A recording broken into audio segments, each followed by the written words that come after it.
Thank you, Mr. Speaker. It's an honour to enter into this debate on behalf of my constituents in Calgary Southeast, this historic debate.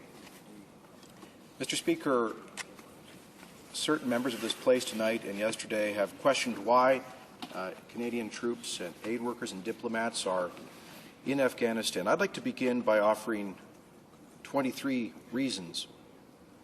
These are the names of the Canadians who were killed by terrorists in attacks planned from Afghanistan on September the 11th, 2001.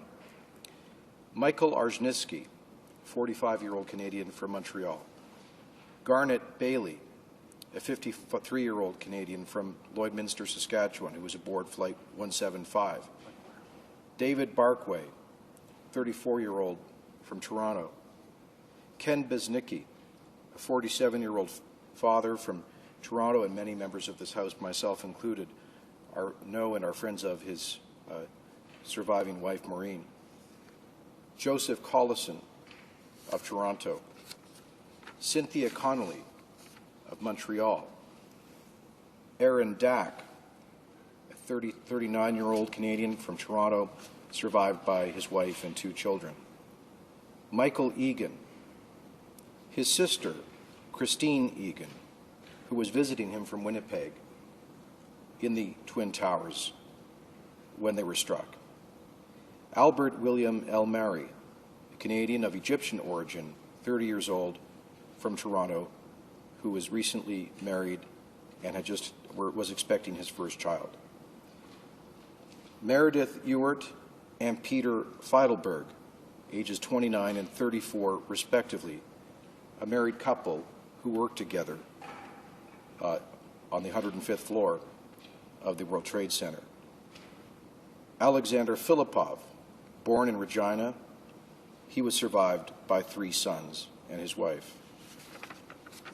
Ralph Gerhardt, 34-year-old Canadian from Toronto. Stuart Lee, 31-year-old Canadian of Korean origin, recently married.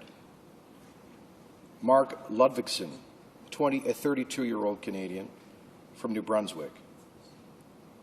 Bernard Massacrenas from Newmarket, Ontario, survived by his wife Renette, his son Sven, and his daughter Jacqueline.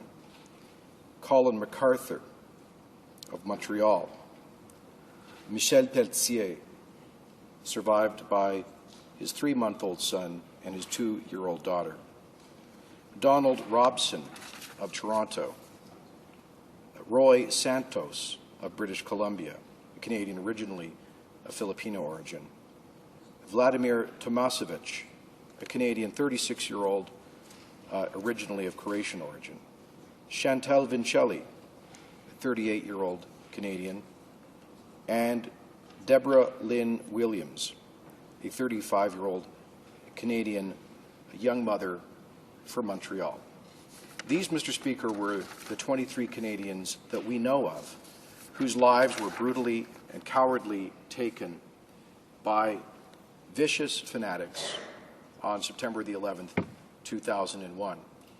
I did not and cannot possibly include the many dozens of others who were murdered that day who had close affiliations with Canada, the spouses of Canadians, the sons and daughters of Canadians who may not have had citizenship, those with close connections to this country, amongst the more than 2,000 human beings from all corners of the world, of all faiths, of dozens of citizenships, who were massacred that day. And I begin with this, Mr. Speaker, precisely because it is too easy for us, particularly some of my friends in the New Democratic and Bloc Québécois parties, to lose sight of the fundamental reasons why we are there.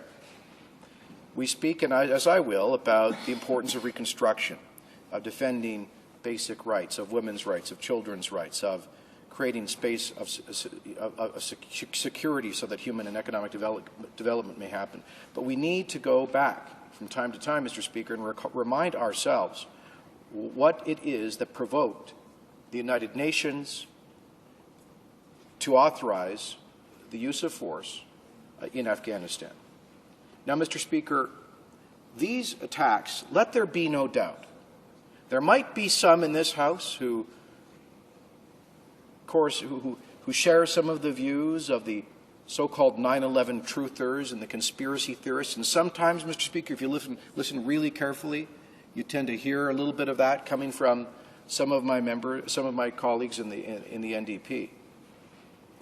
But, Mr. Speaker, let us recall that these 23 Canadians were massacred as a result of attacks that were planned over a series of years, deliberately and viciously and cold-bloodedly, by a network of terrorists whose principal leader was and is Osama bin Laden, and that these attacks were planned in the failed state of Afghanistan during the leadership of the Taliban regime, which not only tolerated the presence of Osama bin Laden and the network that planned and executed these murders of Canadians, but welcomed him and welcomed the money that came with him, and welcomed him, Mr. Speaker, because they saw in Osama bin Laden and the so-called, what were known in Afghanistan at the time as the Arab Taliban, they saw in them fellow travelers with a common cause. Now, Mr. Speaker, there's so much noise around this debate that we need to remember a few basic facts. I don't think we should listen to the conspiracy theorists of the loony left. We need to understand the motivations of Osama bin Laden and his Taliban hosts in Afghanistan in planning and executing these murders of Canadians and others. We simply need to listen to his own words, those in Ayman al-Zawahiri and the other leadership of Al-Qaeda and their affiliated networks. Mullah Omar, the still wanted former leader of the Taliban regime.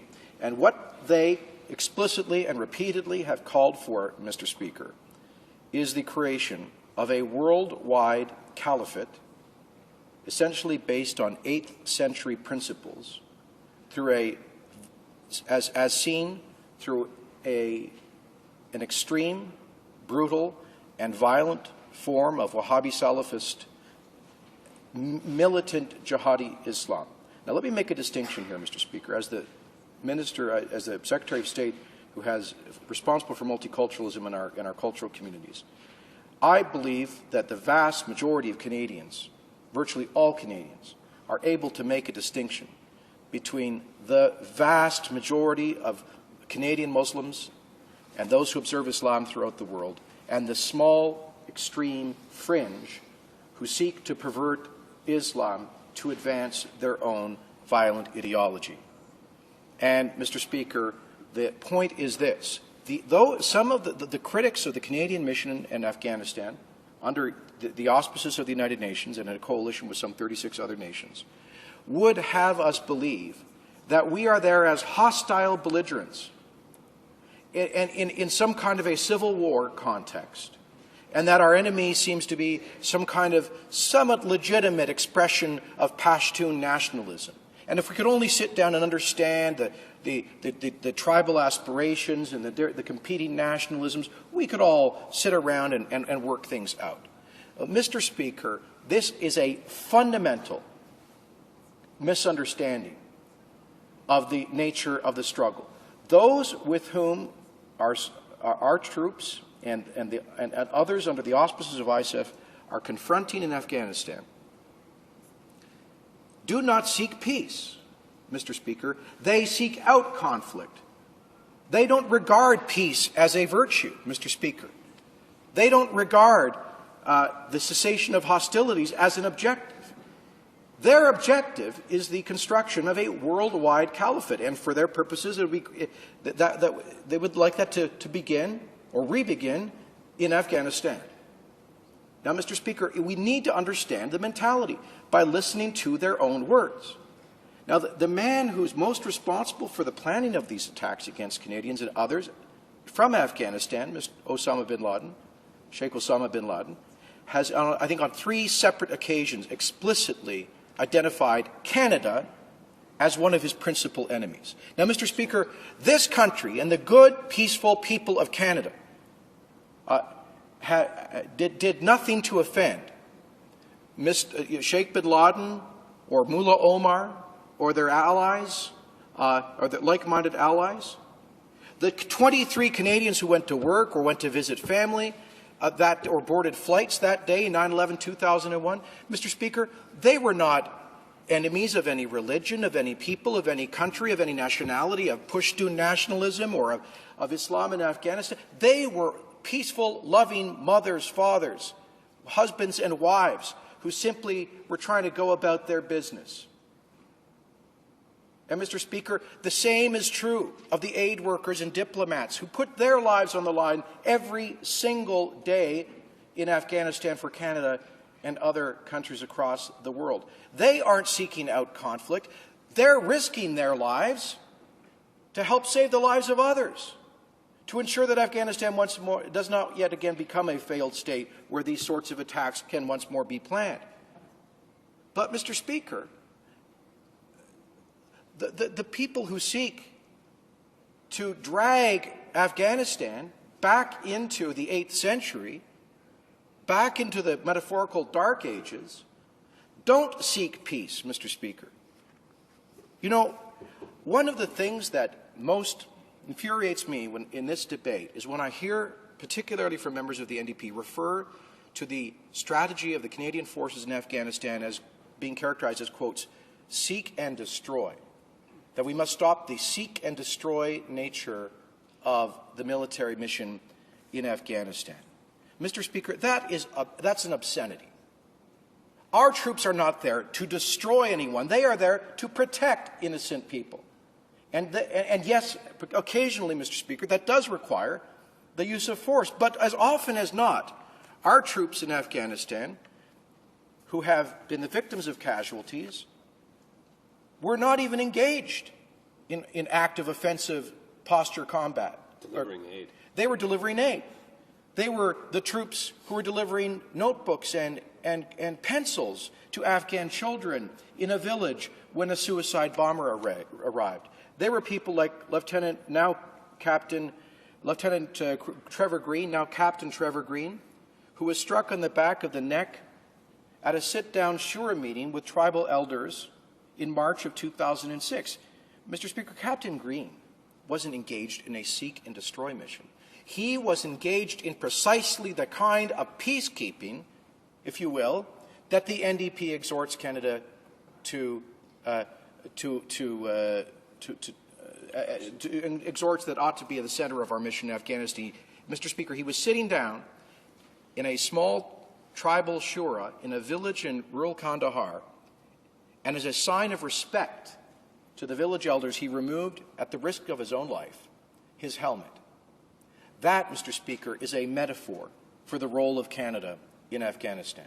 It did not stop, though, Mr. Speaker, some fanatic who seeks violence and not peace from striking Captain Green on the head in an effort to kill him because he was an infidel, because he represented an effort to move the people of Afghanistan to a condition of basic respect for human rights and human dignity. Mr. Speaker, after the attacks which I've spoken about, after these 23 Canadians and thousands of others were killed, the United Nations took action. And in fact, on the next day, September the 12th, 2001, the Security Council of the United Nations unanimously adopted Resolution 1368, which expressed the readiness of the United Nations to take all necessary steps to respond to the terrorist attacks and to combat all forms of terrorism in accordance with its responsibilities under the Charter of the United Nations. And subsequent to that, the United Nations Security Council passed resolutions 1373, 1386, all of them under Chapter 7 of the UN Charter, authorizing the establishment of the International Security Assistance Force to assist the Afghan Interim Authority in the maintenance of security of Kabul and surrounding areas, etc., and the renewal of those authorities in Resolutions 1413, 1444, Resolution 1510, 1563, 1623, 1659, 1707, 1746, and Resolution 1707, most recently. Mr. Speaker, why do I mention those specifically? Because we hear again and again from the NDP and friends of theirs in the loony left that this is we hear the repetition that this is some kind of a hostile, unilateral, quotes, invasion of Afghanistan without multilateral authorization. Well, Mr. Speaker, let us not forget with the real position of the NDP and du Bloc québécois est de retirer le And the Bloc québécois is to withdraw Canada from a multilateral mission unilaterally. That means those two parties and others, other commentators are saying that Canada must put an end to its participation in a multilateral operation that is UN mandated. Multilateralism and walk the talk, or we don't. But let's be clear, the position of some in this House is that Canada should withdraw itself and I think permanently damage its credibility in the councils of nations of the world by saying that we are no longer a reliable partner in multilateral security and peacemaking.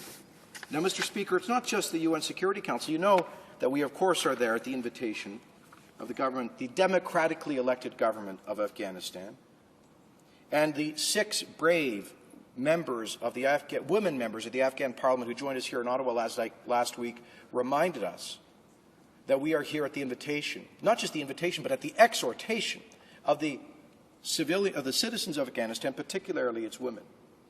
But, Mr. Speaker, the former UN Secretary General Kofi Annan said that the ISAF mission in Afghanistan is, quotes, the single most important international security mission in the world today. And Ban Ki-moon, the current Secretary General of the United Nations, said in a recent op-ed, he said, quotes, almost more dismaying is the response of some outside Afghanistan who react by calling for a disengagement or the full withdrawal of international forces. This would be a misjudgment of historic proportions, the repetition of a mistake that has already had terrible consequences. He went on, our collective success depends on the continuing presence of the International Security Assistance Force, commanded by NATO, and helping local governments in nearly every province to maintain security and carry out reconstruction projects. Finally, he said, the Afghan government has far to go before it regains control of its own destiny, but that day will come. It is hard work. There is little glory. It requires sacrifices, and that is why we are there. Mr. Speaker, this is not a member of this government speaking. This isn't a member of the Canadian Forces speaking. This is the Secretary General of the United Nations. And I'd like to ask certain members of this House who pretend to be champions of multilateralism how they can possibly look themselves in the mirror when they want when they want Canada to for all practical purposes withdraw from what the United Nations Security Council and Secretary General have said are the sine qua non of international security. The credibility of the United Nations, Mr. Speaker, will fall or stand by the success or failure of the mission in Afghanistan. Let us be clear, the entire concept of multilateral cooperation in international security is being put to the test every day in Afghanistan. And if we pull out, not only will we, of course, be abandoning the women and children of Afghanistan to the tender mercies of the Taliban, not only will we be giving a moral and practical victory to these violent extremists who seek to impose a vicious theocracy on many parts of the world, not only would we be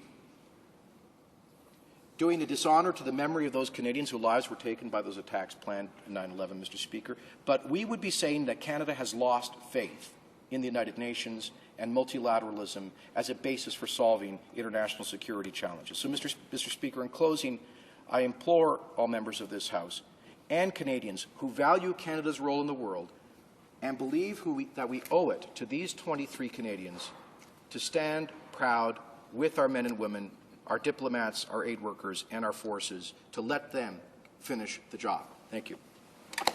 Questions and comments. Questions et commentaires. The Honourable the Parliamentary Secretary to the Minister of National Defence. Thank you very much, Mr. Speaker. And I'd like to talk for a minute about the importance of this debate and get my colleagues' comments on it. First, I have to say I truly enjoyed his remarks.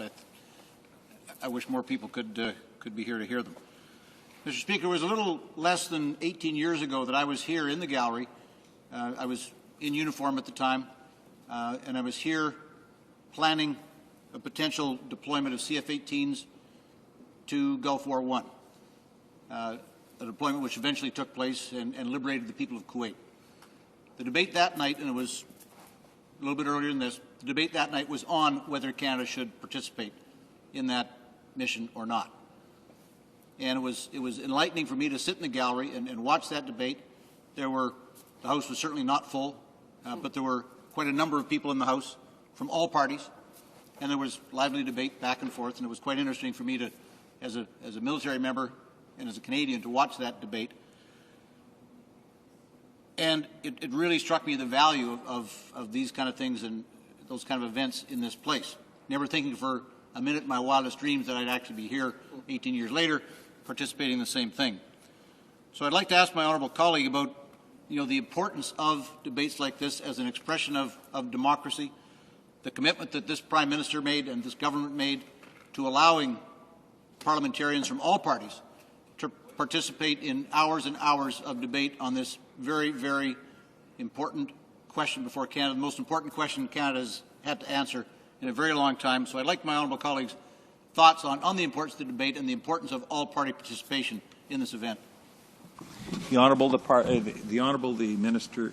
Thank you, Mr. Speaker. That question couldn't have come from a better member, because I think this particular member, he walks the talk. Not only did he walk the talk by proudly wearing the uniform of this country for most of his adult life, and then seeking to serve his country in this Parliament, but he's walked the talk in these debates, but I think sitting through every single hour of the current debate of some 30 hours and all of those that preceded it in this Parliament. And, Mr. Speaker, he deserves credit. This is an example. This member from Edmonton is an example of how parliamentarians should discharge their duty with dignity. And he, I think, I'm sure, Mr. Speaker, for those of our troops, both here and abroad, who may be following this debate, they'll see in him an encouraging sign of responsible parliamentarian. Now, Mr. Speaker, he raises a very sound point. I'm glad to see that we have apparently the basis of a consensus between the government and the official opposition on the motion, which follows the principal recommendations of the Manley Commission.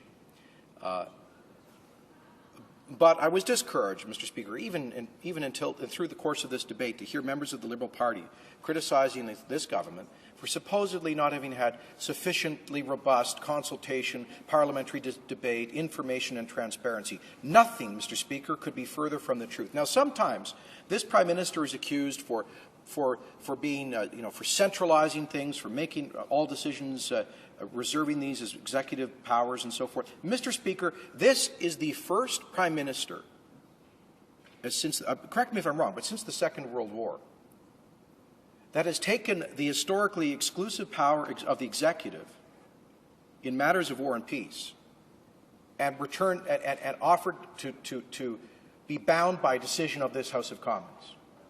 This is an historic debate leading to an historic vote that, quite frankly, Mr. Speaker, we did not necessarily have to have.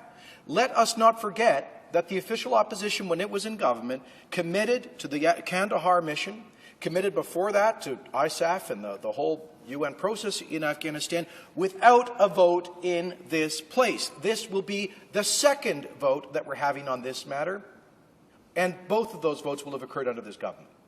This most recent, after some 30 hours of debate, my colleague, the Minister of Defence, tells me that he and the Minister of Foreign Affairs and their colleagues have appeared some 14 times or 17 times before standing committees of this House to discuss these issues. Our government has had how many technical briefings? 15 technical briefings on this matter of our mission in Afghanistan, Mr. Speaker. We've done everything we can to help try to inform the public debate, most notably, Mr. Speaker, by the Prime Minister's appointment of the Manley Commission and entrusting that to the former deputy leader of our principal political opposition. So, Mr. Speaker, never let it be said, you know what, there obviously is room for disagreement about this, is precisely why we're having the debate, but it is completely unfactual to suggest, as some have, that this government has not been willing to listen to and, in fact, be bound ultimately by the opinions of parliamentarians as the representatives of Canadians. Questions and comments? The Honourable, the Minister of National Defence. Well, thank you very much, Mr. Speaker. I want to congratulate my colleague, the Secretary of State for Heritage, for a very articulate and informed contribution to this important debate. And I couldn't agree more and would associate myself with the glowing comments that he made about the Parliamentary Secretary for Defence. But I want to go back to one of the important elements that he spoke of, and that is the human impact and the human face of the issues which we're discussing here. The impact that it had in Canada, and of course the impact that this debate and Canada's participation continues to have on the people of Afghanistan. He referenced, of course, the important memory and invoked the memory of the 24 or 23 Canadians who lost their lives and the many others who were affected. He referenced as well the appearance just last week of 6 courageous Afghan members of Parliament, female members of Parliament who were here. An unthinkable occurrence just a few short years ago that women could be democratically elected, let alone even vote in that country. And yet, here they were proudly representing their country, making representations to the Canadian people which could be summed up in one word: help. They want the continued assistance of the Canadian people so that they can in turn continue to provide inspiration and hope and help to their people. And so I guess just a simple question I would ask my friend to elucidate further those tuned into this debate as to the actual human assistance and impact being imparted to Afghanistan, and what that does for the children, the women and the men of Afghanistan, and giving them the ability and empowering them to do more, to build their own country, to put their children and their children's children in a better place. Because that fundamentally is what I think Canadians need to understand, is how we have so contributed to the building of a country to give them some of the very same rights, privileges that we enjoy in this country. Well, thank you, Mr. Speaker. Mr. and his tremendous leadership on this historic matter. I, too, was moved to meet these 6 women Afghan parliamentarians last week because it reminded me, and I think all of us who had that opportunity, that we take so easily for granted our privileges and our rights. And we go about this tremendous vocation of representing the people of this country without really giving it a second thought. But these women, just their presence reminded us that every single day they literally risk their lives. And if any member of the Taliban could get their hands on them, Mr. Speaker, these women would be dragged away, and God only knows what kind of violence would be inflicted upon them. Now, Mr. Speaker, to answer the Minister's question, my time is brief, and my colleagues throughout the debate have covered all the statistics about the millions of girls in school and the small businesses that Canadian aid has helped to develop for Afghan women, and the women in Parliament, the 38% of the Afghan Parliament consisting of women. We know the statistics by now, at least we should. But I just want to, as a point of comparison, reference this. Mr. Speaker, before the liberation of Afghanistan in 2001, occasionally we would see grainy videos that would be speared out of that place and broadcast in the Western world, we would see women getting rounded up, brought into the soccer stadium at Kabul, and shot in the back of the head or stoned. And people, rightfully, people like members of the Bloc and NDP would stand up and say, what are we doing to stop this? Mr. Speaker, if we did what they wanted and pulled out, believe you me, hundreds more women like those would be dragged back into the soccer stadiums and public spaces of Afghanistan and brutally executed, stoned to death, half buried, shot in the back of the necks for the crime of walking down the street without covering their face or without a male escort, or for having spoken up and fought for the rights of Afghan women. And I predict, Mr. Speaker, if we pulled out of Afghanistan, and the other ISAF nations did, and that happened to these Afghan women, we would hear from the same voices in the NDP and the Bloc, what are we going to do to stop it and defend the women of Afghanistan? We are there right now, Mr. Speaker, defending those women and making sure that they don't get dragged back in to face that kind of violence, as they once did, not so many years ago. Resuming debate, I'm about to give the floor to the